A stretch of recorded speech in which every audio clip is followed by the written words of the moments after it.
So, molecular shapes. This applies to covalent compounds only. We will be using, I always say it's Vesper, but I don't think that's how you say it. I think you actually say VSEPR. But it stands for valence shell electron pair repulsion. Basically identify the central atom as the element that can form from the most bonds. So the central atom is going to be the one that has the most bonds on it. Draw the Lewis dot structure for the molecule. Count the total number of electron pairs around the central atom. Count the number of bonding pairs of the electrons around the central atom. Count the number of lone pairs of electrons around the central atom. And then simply look at the summary chart to identify the shape. To be honest, I don't use this table. I just visualize in my head how the repulsion forces are going to work.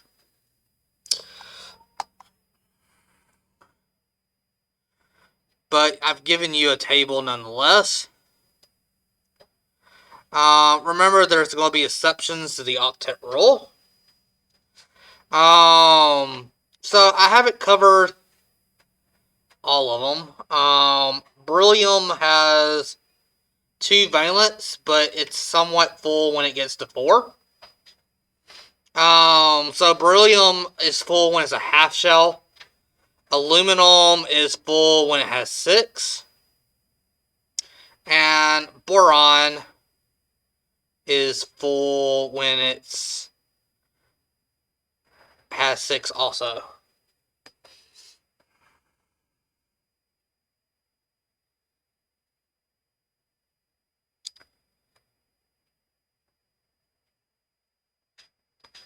This is for when it's covalently bonded. But you can just use ionic bonding methods to figure out formulas and stuff. That's why I never really taught this. Because beryllium has a +2 charge. Iodine has a -1 charge. If you use ionic bonding methods, you would get the correct formula for it. If you just treat it as an ion. Counteract ionic charges. We can ignore the exceptions for this. So let's look at this. So, if you go into Google, tell everyone go grab a Chromebook.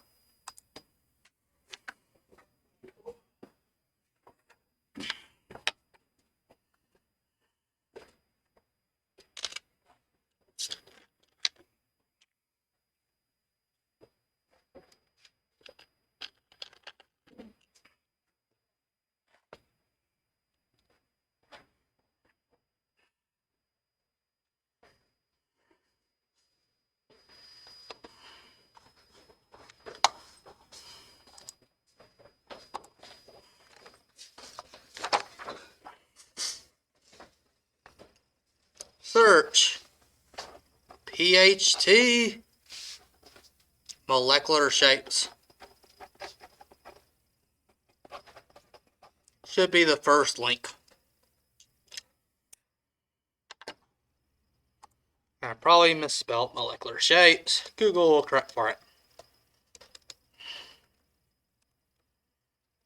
Or molecule shapes.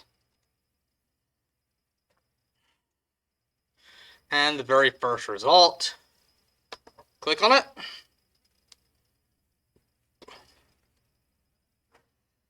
And tell me when you get to this page.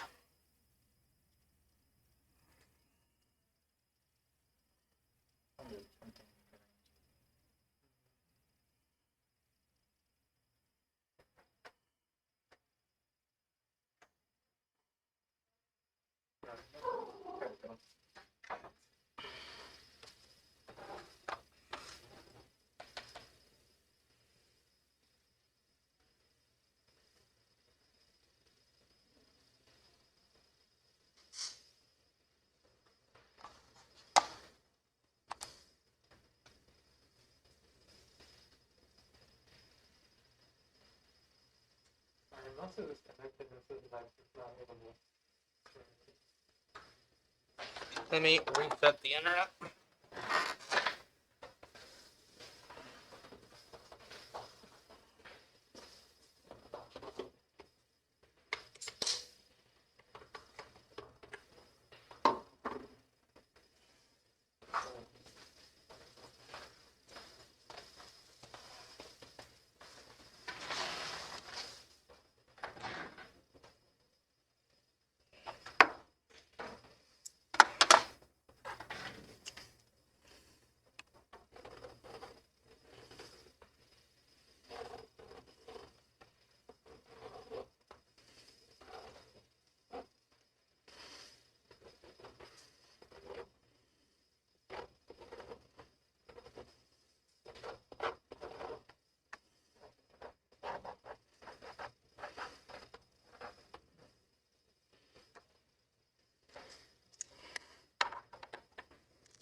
Everyone find the website?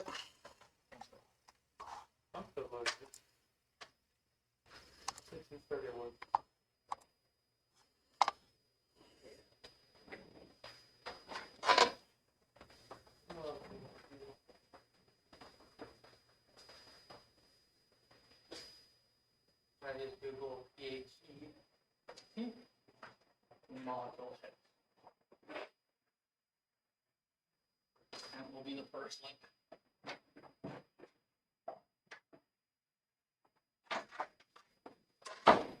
Click the play button.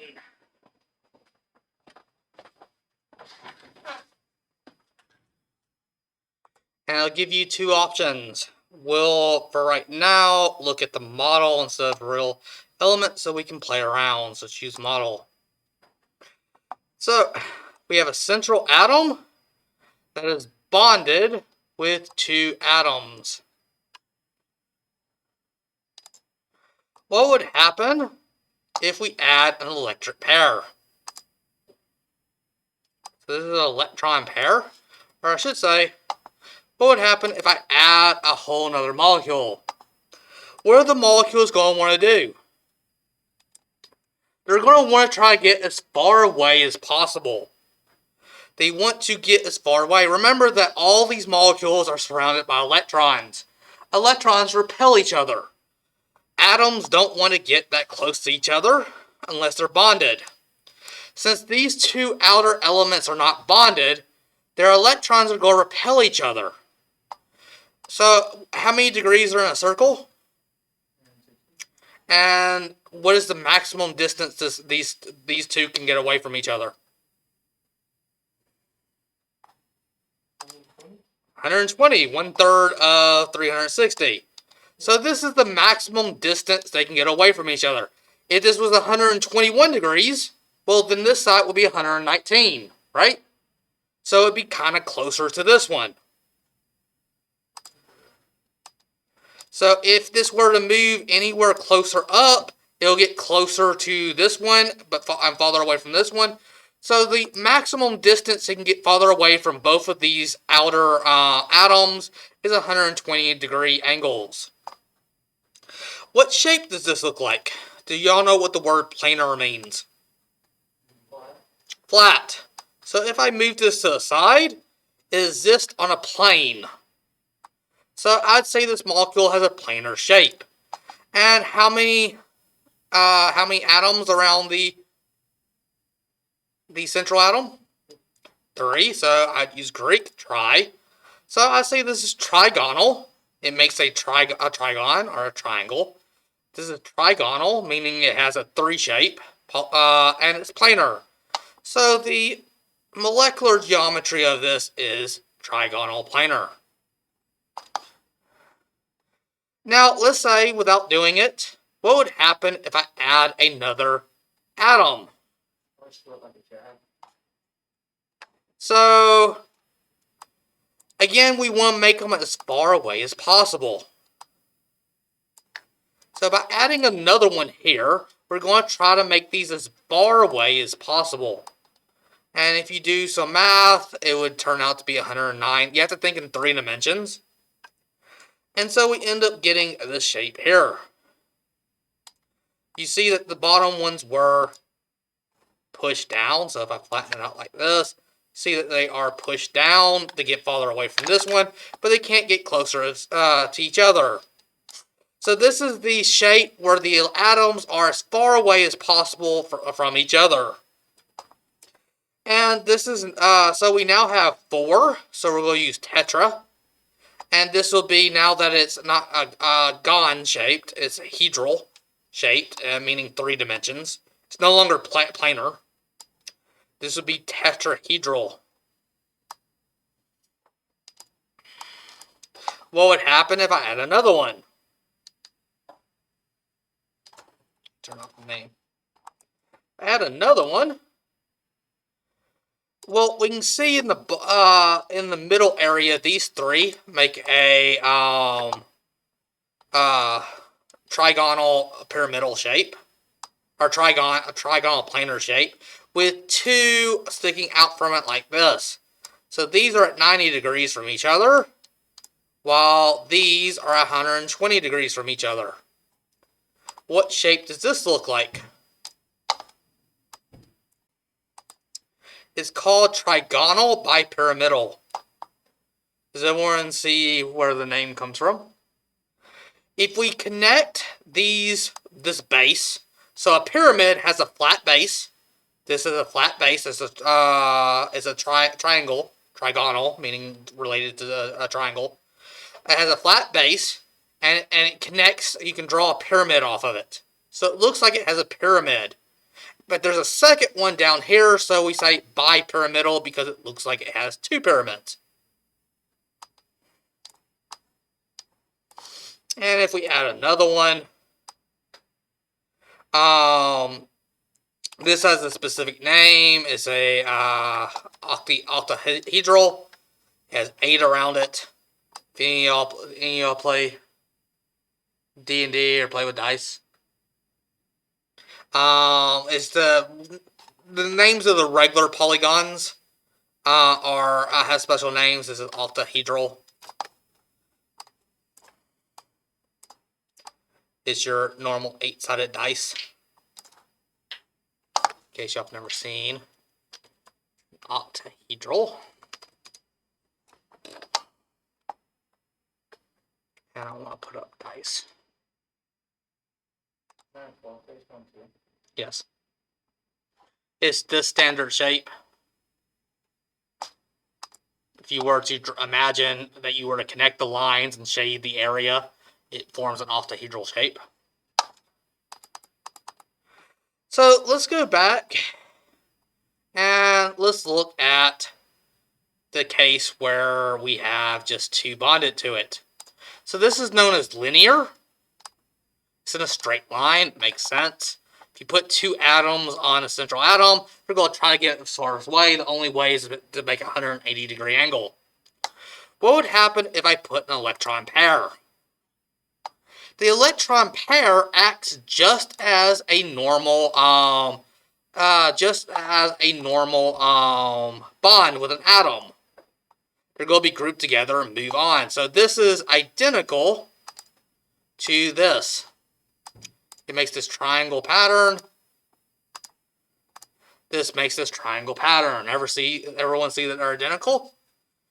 But usually we can't see lone pairs, so what happens when I hide it? Now we see this bent pattern. This is known as a geometry of bent. But if we were to include this lone pair into its shape, we have the concept of electron geometry. Electron geometry is going to be the exact same as if this was an atom. So if I replace this right here, we see that it's trigonal planar for molecule geometry. It's trigonal planar for electron geometry.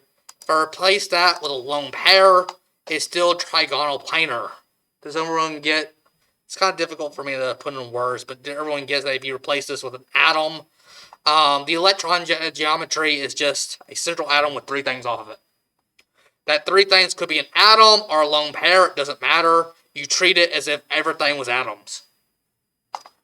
But the molecule geometry ignores the lone pairs. So this would be like water. The shape of water is bent. The reason why it's bent is because it has a lone pair. Actually, I take that back.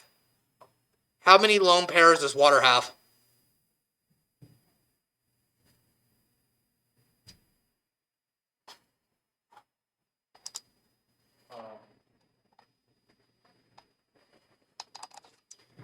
So going back to our thing, we have 2 here, 1 here, 1 here, and when we connect hydrogen, it's going to share that electron. So we have 2 lone pairs, like that. So technically, it has 2 lone pairs. But the shape is still bent. Let's look at the angle, 109.5 versus 120. So the angle does decrease because when we add another one, now go get closer together. But it still has a basic general shape. It's still a bent shape. So whether or not it has one lone pair or two, all we're doing is changing this angle, but still the shape of it is bent shaped. This is the reason why it is incorrect to draw water molecule like this. For a Lewis diagram, it's fine, but we like to also include geometry. These two electrons are going to repel more strongly. And the reason why they're not in a straight line is because of you have 4 possible directions it can be in. They're all attached to the central atom. They're all going to try to get as far away as possible from each other. And again, it's geometry, electron geometry. If we include the electrons as tetrahedral, let me remove these and replace it with 2 lines. So this is a tetrahedral shape with atoms instead of lone pairs. We can see the atoms all want to get as far away as possible from each other. And if we ignore 2 of the atoms, because if there were lone pairs, we can see the bent shape on right here. So this is the reason why we draw a water molecule, the Lewis dot for it, bent. This is the correct way of drawing water. This way is alright for a Lewis dot, but completely ignores geometry.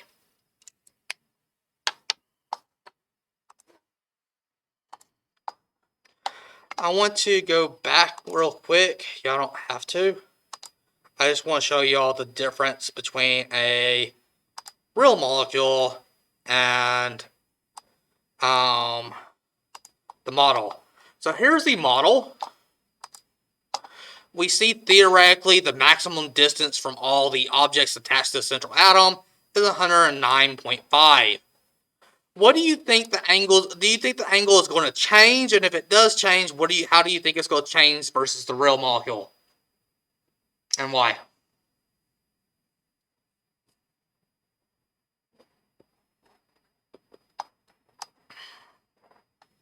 Do you think these 2 atoms are going to get closer together or farther apart? They're going to get further apart. Why? I feel like the pull of the lone pairs is stronger than the pull. They want to repel each other. The lone pairs are just electrons. Electrons want to get as far away as possible. I'm the bottom. Oh yeah, true. Remember, so these have some electrons on the surface, but what do they also have? They also have protons. So these are hydrogen atoms. It's a proton and a single electron. The proton is going to hide some of the electric charge, which makes them weaker. They get closer together. So again, there's going to be 2. So this is covalent bonding. Part of the time, 2 electrons. So the electrons are being shared. Part of the time, this has 2 electrons and 1 proton. But some of the times, it has no charge. It has 1 proton and an electron. Some of the time, it's 1 proton and an electron. Some of the time, it's 2 protons and an electron. That means that these are sometimes neutral, and these sometimes repel each other. These 2 electron pairs, sometimes it's 1 electron, sometimes it's 2, but they always repel each other. So the only difference in real versus model is they somehow the angle slightly change. So SO2 has double bonds, an electron pair. If we look at the real versus model, it's only off by 1 degree. CO2, we have a double bond on each side.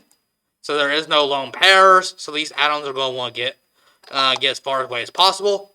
Real versus model makes no difference. A noble gas bonded to 2-fluorine. We see 3 lone pairs, and the 2 fluorine atoms are going to just want to get as far away as possible. Again, you can hide the lone pairs, and we see this.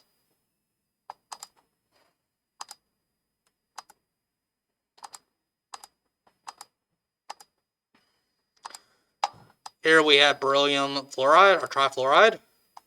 Again, they all get away. There's no difference between real.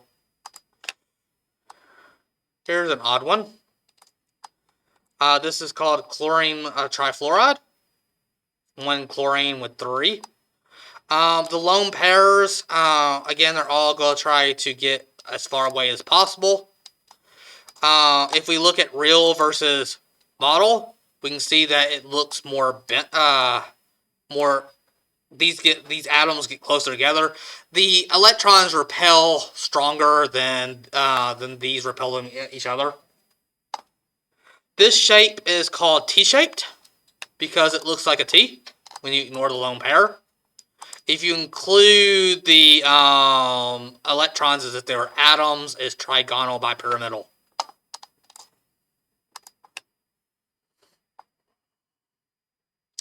Methane,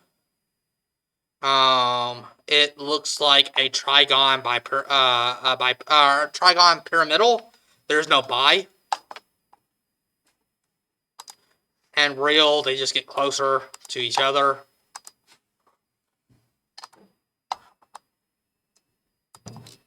This one is square planar. You see it makes a square shape.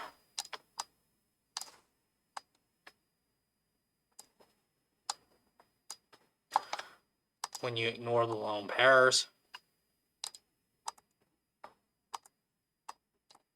And it makes an octahedral when you include them.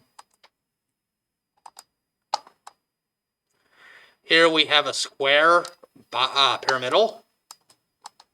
Again, if we ignore the lone pair, we see a square base, one sticking out, so it's a square base pyramid. And if we include the lone pair, it would be octahedral.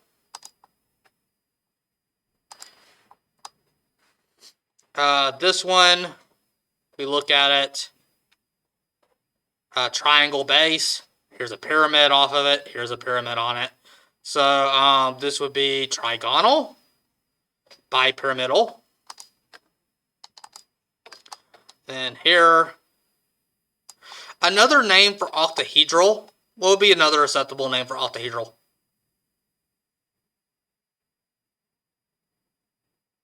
Square bipyramidal. Very good. Square base, one sticking out. So we have a square pyramidal, but now we have one on the bottom side, so we could call octahedral square bipyramidal.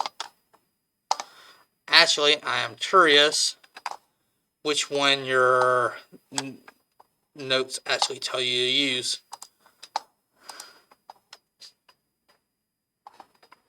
I actually think they don't even have it. Do they? This doesn't have that. Does it have square bipyramidal? No, we have linear, trigonal, planar, tetrahedral, trigonal, cylindrical. So it doesn't even include all of them. I need to find one that includes all of them. Most of the elements will come over only do the simple case. So you can play around with that website. Let's do some examples.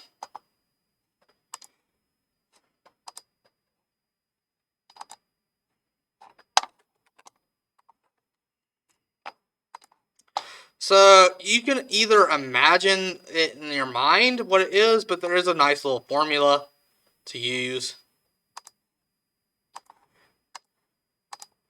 If you just count the number of electron pairs, the number of bonded pairs, and the number of lone pairs, number of electron pairs includes the bonds too. So the total bonds and total lone pairs. And basically, if you have this memorized, you can get the shape. Where is...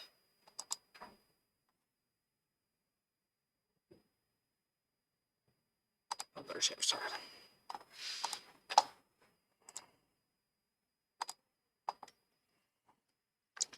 So, water we've seen has 2 lone pairs, has 2 bonds. So altogether, this has 1, 2, 3, 4.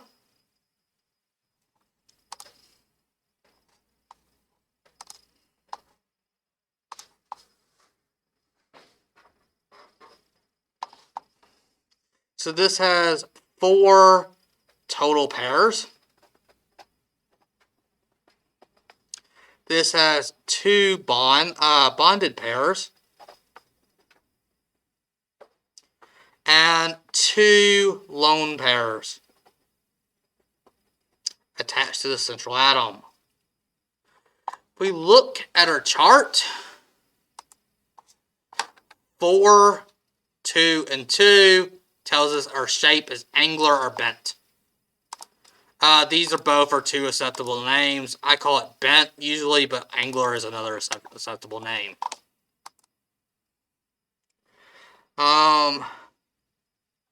Methane. So CH4, that's a carbon attached to like this. You can already maybe see it, what it's going to be. But this has 4 total pairs. 4 bonded pairs. And 0 lone pairs. Look at your chart.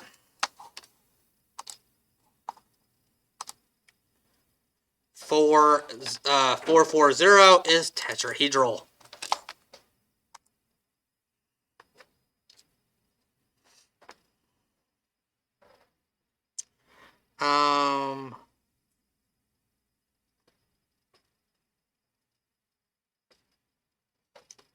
In F3. So we have nitrogen.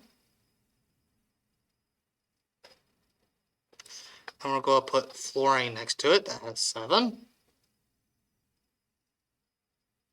So we can just connect it like that. Same thing's going to happen over here. And note, we're only looking at the central atom, so it makes no difference how many lone pairs are on the fluorine. So this has 1, 2, 3, 4 pairs around it. It has 3 bonds.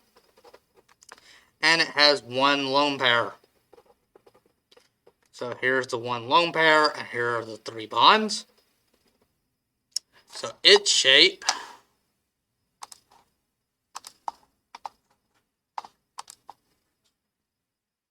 so we're looking at 4, 3, 1 is trigonal bipyramidal.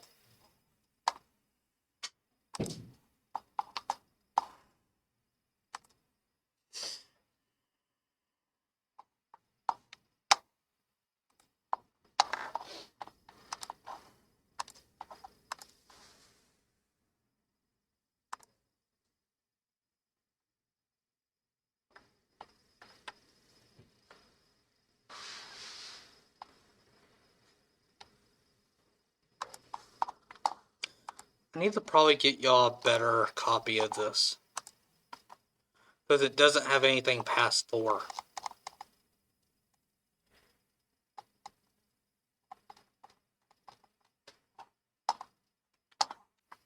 I don't think I've done it anything past 4.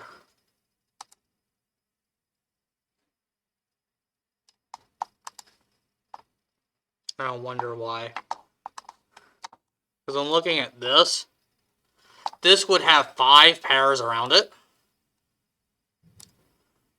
This double bond is 2. That double bond is 2 pairs. And then this 1 pair here. So that's 5. So it's 5, 4, and 1, which is bent.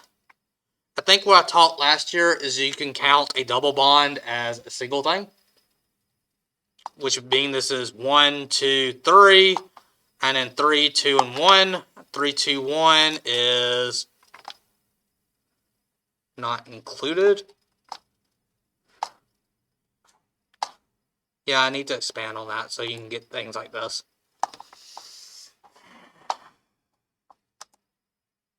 Because this is 5 and then 1.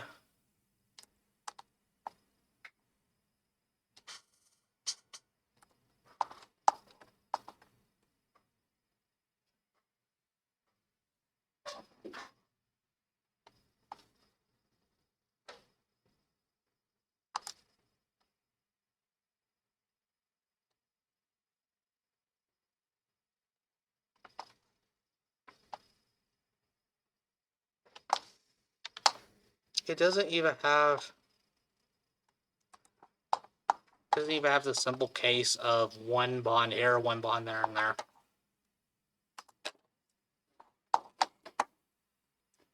But is everyone getting this? Seems fairly straightforward. I need to just print y'all out another one. So I haven't really taught this method, but I want to go over it.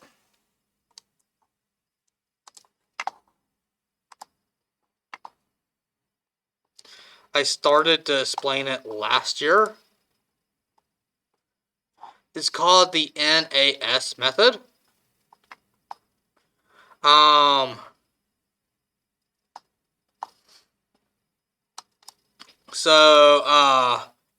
is the total number of valence electrons needed to be stable.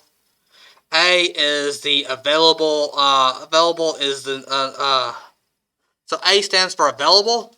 It is the number of available valence electrons, and S is the shared. It's the number of electrons shared.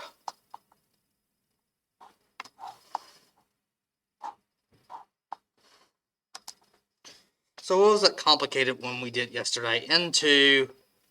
How many total valence electrons do they all need? Well, there's 3 atoms. They're all going to want to be 8.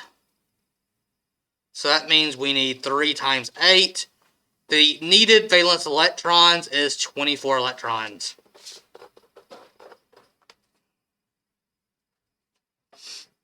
How many are available? Well, each of the nitrogens give 5. The single oxygen gives 6. So that'd be 16 electrons.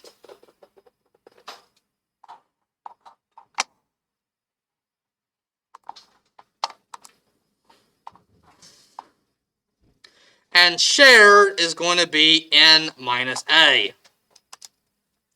So the shared is going to be 24 minus 16, which is 8. Do y'all remember what N2O looked like when we did it?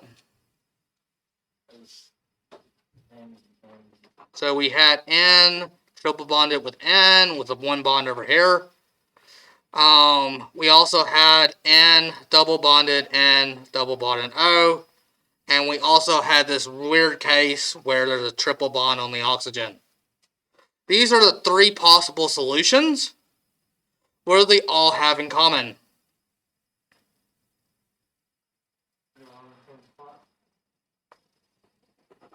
One, 2, 3, 4. 1, 2, 3, 4. 1, 2, 3, 4.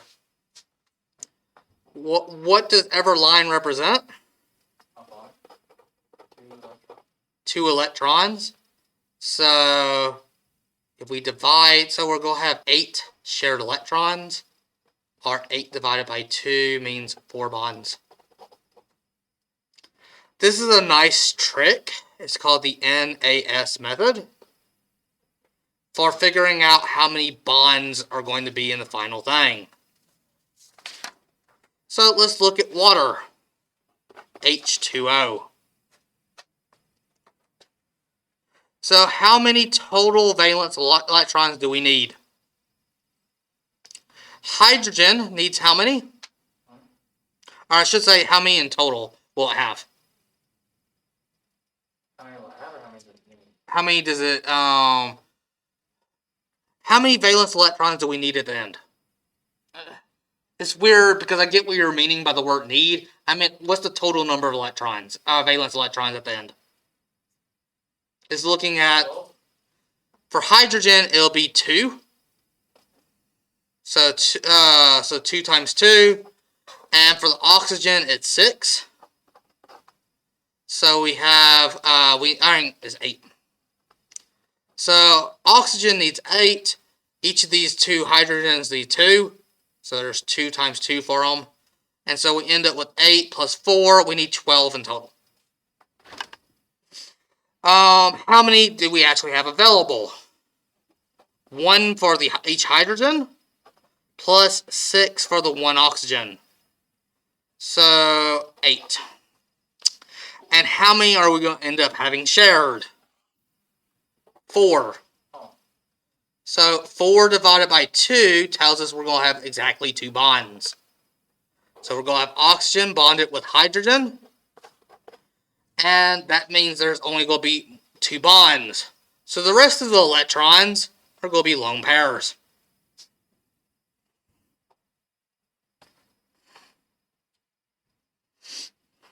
I asked you guys to work on this one yesterday. Did any of y'all do it?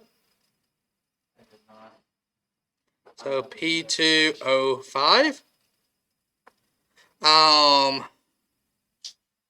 So it's O bonded with a P, bonded with an O, bonded with another P, bonded with an O, and there's 2 O's coming off like this. Let's see. So right now, this is the minimum number of bonds it needs. Let's figure out exactly how many bonds are going to be in total. Or total number of bonds. So, or total or needed valence electrons we'll have at the end is, well, we have 2 phosphorus. They're both going to have 8. We have 5 oxygen. They're both going to have 8 at the end of it. So I'm lazy. Use a calculator. That's 56 in total. How many do we have right now? So the 2 phosphorus has how many? 5 or 10. Yep, 5. And then the 5 oxygen have 6. So that's 40.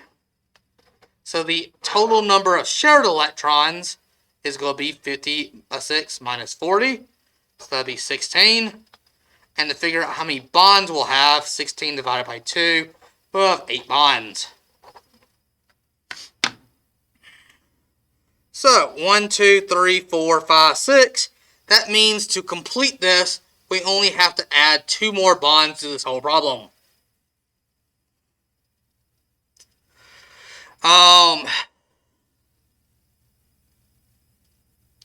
We know that this had 1, 2, 1, 2. And then here's one of the electrons, and here's 1.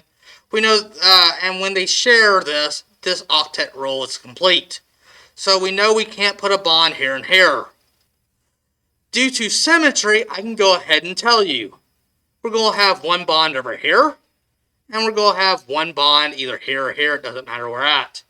We could have had, this is symmetric, we could have had the bonds right here.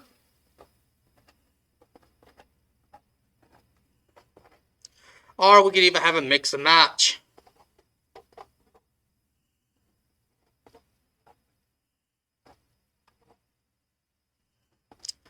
All of these are actually correct. It's one of the resonating structures of it. This is, one way that we represent this is like this. You guys do not do this though. We put dashed lines right here.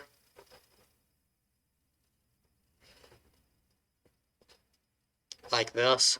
It represents the fact that these dashed lines are only partial of the time, that it kind of oscillates. The double bonds move back and forth between these 2 oxygens. The double bond moves back and forth on these oxygens. Technically, it's not the fact that the double bond's moving. It's that this is really something like a 1.5 bond. But now all you have to do is add dots until you have the electron structure finished. And you'll get the right answer. This method, one of the reasons why I didn't teach it is it doesn't really make you think about what's going on underneath. You figure out how many lines you have, you add the lines, and you just add dots until you get the correct answer. You don't really think about what's going on underneath. But it does get you the right answer. This one, though, we'll talk about. I didn't do it yesterday to determine which one of these is correct. This is unstable. This is stable.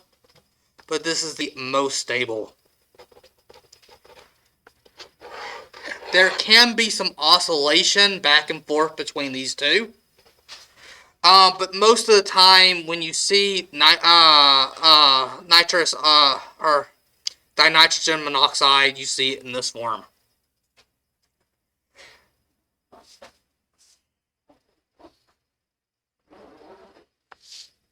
I don't know if I'm even going to go through because it's somewhat. There's just too much information I've already gone over.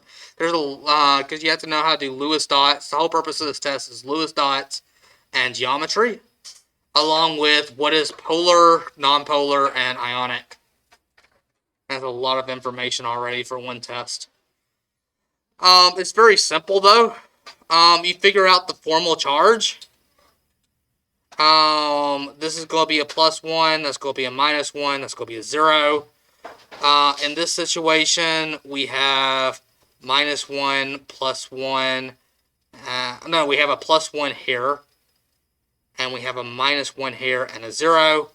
This is a +2, 0, and -1. What you want, you figure out the formal charges on every element. You choose the one that has the least numbers. So these have 1s in them. This is a 2, so you can already recognize that that's unstable. And then you recognize that oxygen wants to be more negative. But we have a +1 here, so you can rule this out as being the most stable. And we see these two, +1 and -1, and wherever you work it out, makes the most sense.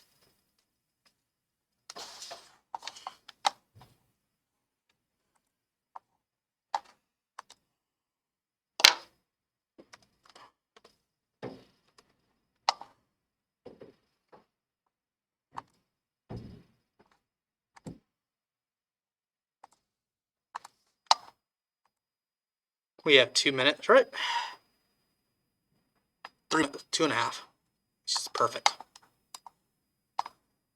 Is this how long it takes for him to solve this problem? Let's do the N2O Lewis structure.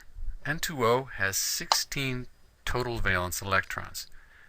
There's 3 ways we can draw it, and all of them work pretty well. Let's take a look. For each structure, the atoms have fulfilled their octets, and for each Lewis structure, all the 16 valence electrons have been used. So we need to decide which one of these is going to be the best structure. And to do so, we're going to have to look at formal charges. Let's start with this one right here. For this first nitrogen right here, on the periodic table. That's it. So formal charge is the number of valence electrons minus the non-bonded valence electrons minus the bonded electrons divided by 2. Nitrogen has 5 valence electrons.